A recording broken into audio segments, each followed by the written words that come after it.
Regent Ganal, your biggest economic proposal is to eliminate Colorado's income tax, and you plan to do that by using Tabor refunds and by enacting a state government hiring freeze. But what do you do in years when there's not a Tabor surplus, which could happen soon, given that we're facing down a recession? And would your hiring and freeze include the Colorado State Patrol and Colorado Department of Corrections, which are already pretty understaffed? Well, inflation came out today at 16% since Joe Biden took office here in Colorado. We are #1 in the country. That is not a good ranking to have. It's costing Coloradans an extra $1,000 a month to live and work and raise a family here, or almost $12,000 a year. So I have a very ambitious idea, but it's doable. The Independence Institute came out last week and said the numbers will work. We're going to take Colorado to zero income tax over 8 years.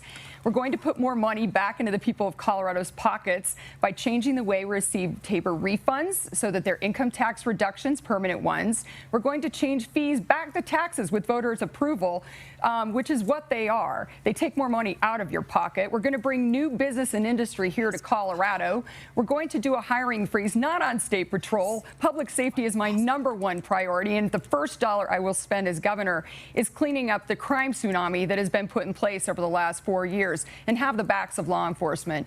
We can do this. We'll go over 8 years. I'm excited to take us to zero income tax like many of the most successful states in the country. Thank you. I will point out that the CPI in Colorado is about 8%. The number that you cite is from a Republican U.S. Senate. It's a partisan study that came out.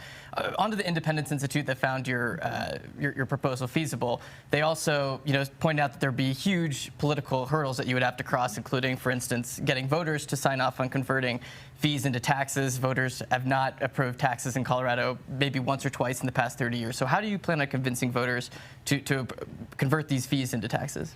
Well, I don't think the voters will be the problem. It'll be politicians like Jared Polis who want to keep the government large, want to keep more of our money. He's grown the size of government by almost 25% since he got into office. He's added 4,000 new full-time employees and 85 new taxes and fees. I would like to do what we can to reduce the size of government by about 10% a year in my first term, and also reduce taxes and fees, take us to zero income tax, and put more money back into the people's pockets of Colorado.